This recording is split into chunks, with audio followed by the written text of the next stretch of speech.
बच्चों last video में मैंने बोला था कि नेक्स्ट वीडियो में हम पढ़ेंगे effect of dielectrics on capacitance, पर मैंने अभी तक डाइलेक्ट्रिक पर कोई वीडियो नहीं बनाई है। तो आज पहले हम डाइलेक्ट्रिक्स पढ़ लेते हैं, डाइलेक्ट्रिक्स एंड पोलराइजेशन, फिर पढ़ेंगे हम effect of dielectrics on capacitance. तो जो डाइलेक्ट्रिक्स है ना, जो इंसुलेटर है, उन्हीं को ही डाइलेक्ट्रिक्स बोला जाता है, तो नॉन कंडक्टिंग मटेरियल्स।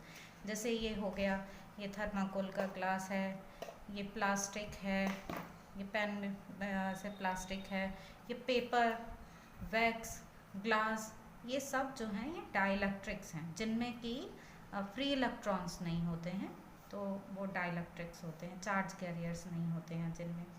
अब ये टू टाइप्स के होते हैं, पोलर एंड नॉन पोलर। जो पोलर डाइलेक्ट्रिक्स होते हैं वो पोलर मॉलिक्यूल से बने होते हैं, और पोलर मॉलिक्यूल का मतलब है कि वो मॉलिक्यूल जिनमें कि प्लस चार्ज और माइनस चार्ज एक दूसरे से सेपरेट होता है, कुछ डिस्टेंस पे रखे होते हैं प्लस चार्ज और माइनस चार्ज। तो अब जब ये चार्ज अलग अलग हैं तो इनके बीच में एक डाइपोल मोमेंट होता है, और डाइपोल मोमेंट की डायरेक्शन में आपको याद दिला दूँ, नेगेटिव टू पॉजिटिव होती है। तो इस तरह से मॉलिक्यूल्स का, जो हर एक मॉलिक्यूल है उसका कुछ डाइपोल मोमेंट होता है।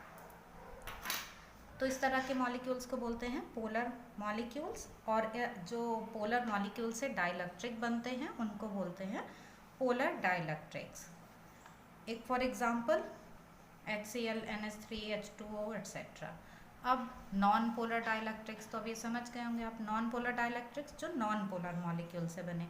अब नॉन पोलर मॉलिक्यूल्स में क्या होता है कि प्लस माइनस चार्ज कॉन्साइड करते हैं, ये इस तरह से कॉन्साइड करते हैं, तो इसलिए इनका जो नेट डाइपोल मोमेंट है वो ज़ीरो होता है। और एग्जाम्पल इनके H2O2, N2CO2, ये नॉन पोलर के एग्जाम्पल हैं। अब देख लेते हैं कि डाइलेक्ट्रिक को जब इलेक्ट्रिक फील्ड में रखते हैं तो क्या होता है। तो पहले हम देखते हैं कि डाइलेक्ट्रिक विदाउट इलेक्ट्रिक फील्ड है, और ये डाइलेक्ट्रिक कौन सा है, पोलर डाइलेक्ट्रिक्स। पोलर डाइलेक्ट्रिक जिसमें प्लस और माइनस सेपरेट थे चार्जेस, तो प्लस माइनस अलग अलग हैं और विदाउट इलेक्ट्रिक फील्ड इन्हें रखा गया है, पर फिर भी जो नेट डाइपोल मोमेंट है वो इनका ज़ीरो आता है। कैसे ज़ीरो आता है, जो डाइपोल मोमेंट है वो वेक्टर क्वांटिटी है। अब हम यहाँ पर देखें तो इधर माइनस चार्ज है, यहाँ प्लस चार्ज है, तो ये डायरेक्शन हो गई डाइपोल मोमेंट की, प्लस माइनस ये डायरेक्शन हो गई, इसमें इस तरह से डायरेक्शन हो गई, तो हर बार अलग अलग डायरेक्शंस आ रही है। तो इस तरह से जो नेट डाइपोल मोमेंट आता है वेक्टर सम, तो वो ज़ीरो आ जाता है। मीन्स अगर किसी पोलर डाइलेक्ट्रिक को किसी फील्ड में ना रखा जाए, विदाउट इलेक्ट्रिक फील्ड रखा जाए, तो उसका नेट डाइपोल मोमेंट ज़ीरो होता है। अब अगर इलेक्ट्रिक फील्ड अप्लाई कर दें, तो इलेक्ट्रिक फील्ड अप्लाई करने के लिए क्या किया है, इधर एक पॉजिटिवली चार्ज प्लेट रख दी है, इधर एक नेगेटिवली चार्ज प्लेट रख दी है, तो प्लस चार्ज माइनस चार्ज, ये इलेक्ट्रिक फील्ड अप्लाई हो गई इस डायरेक्शन में, एक्सटर्नल इलेक्ट्रिक फील्ड है। तो क्या होता है, जो डाइलेक्ट्रिक है उसमें से ड्यू टू इंडक्शन, ये जो नेगेटिव नेगेटिव चार्ज हैं ये सारे एक साइड आ जाते हैं प्लस की तरफ। तो प्लस की तरफ जो मॉलिक्यूल्स हैं उनके सारे ये नेगेटिव चार्ज आ जाते हैं, और सारे प्लस इस तरफ आ जाते हैं नेगेटिव चार्ज प्लेट की तरफ। तो अब इधर सारे माइनस चार्ज, इधर सारे प्लस चार्ज, तो इसका मतलब अब ये अलाइन हो गए हैं, अब इनका नेट डाइपोल मोमेंट ज़ीरो नहीं आएगा।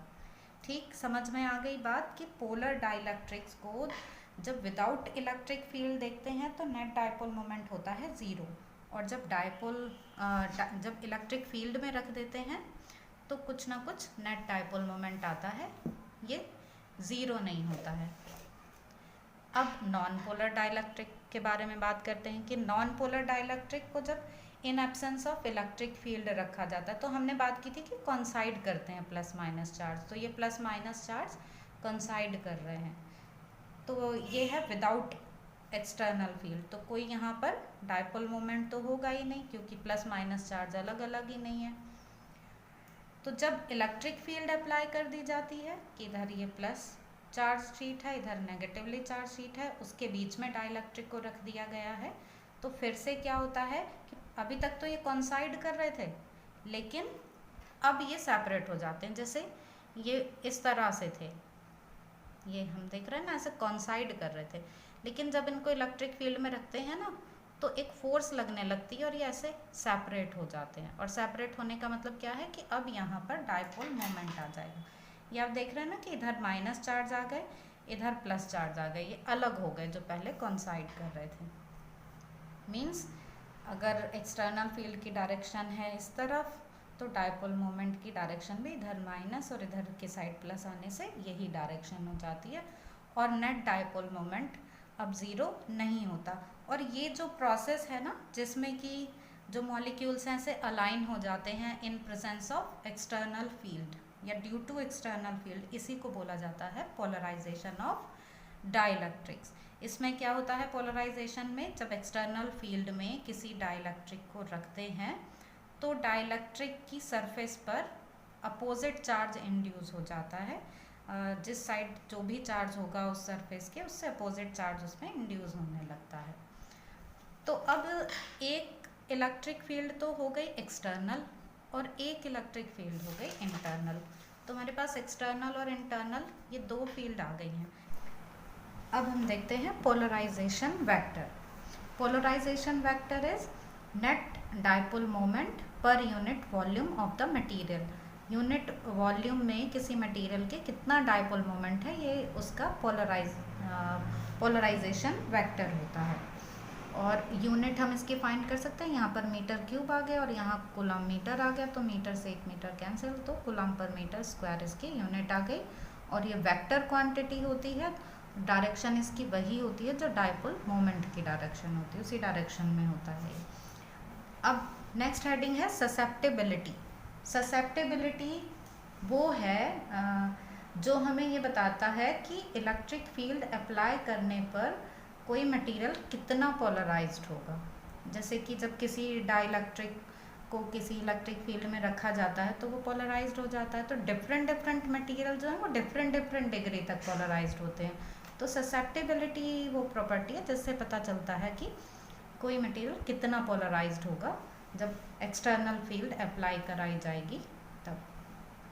तो ये जो P है पोलराइजेशन वेक्टर, ये डायरेक्टली प्रोपोर्शनल होता है, तो मीडियम पर डिपेंड करता है और इलेक्ट्रिक फील्ड पर डिपेंड करता है। प्रोपोर्शनलिटी का साइन हटाकर हम यहाँ पर कांस्टेंट लगाते हैं, यही है काई ई ससेप्टिबिलिटी। तो ससेप्टिबिलिटी के लिए हमारे पास फॉर्मूला आ गया। जब इनके यूनिट्स को रखा जाता है और सॉल्व करते हैं तो हम देखते हैं कि ये यूनिट लेस आ रहा है, यूनिट लेस क्वांटिटी है ये, और स्केलर क्वांटिटी भी है। एक छोटा सा रिलेशन हम ये याद कर लेंगे कि डाइलेक्ट्रिक कांस्टेंट जो है वो 1 प्लस काई ई होता है। अब electric field inside the dielectrics, कि डाइलेक्ट्रिक में जो इलेक्ट्रिक फील्ड है उसको हमें देखना है कि अगर किसी एक्सटर्नल फील्ड में किसी डाइलेक्ट्रिक को रख दिया गया है तो एक तो एक्सटर्नल फील्ड हो गई, तो एक एक्सटर्नल फील्ड हो गई और एक इंटरनल फील्ड हो गई है।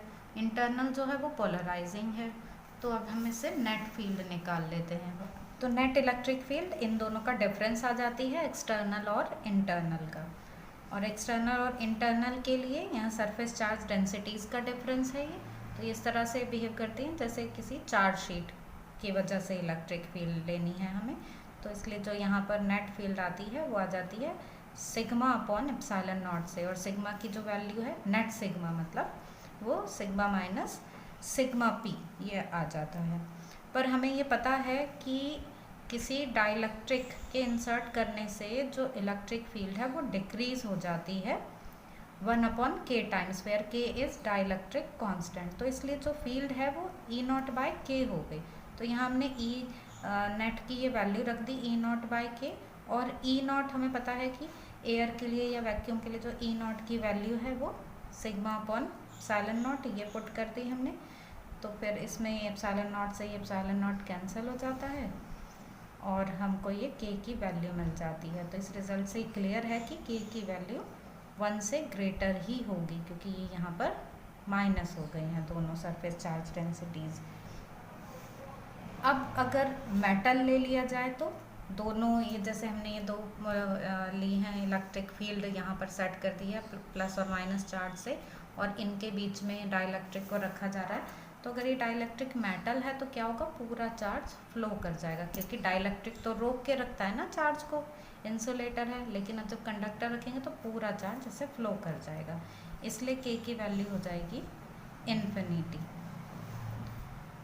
अब एयर वैक्यूम के लिए के की वैल्यू 1 होती है, ये हमने पहले ही पढ़ लिया है। वाटर के लिए ये 80 और माइका के लिए 6 होती है।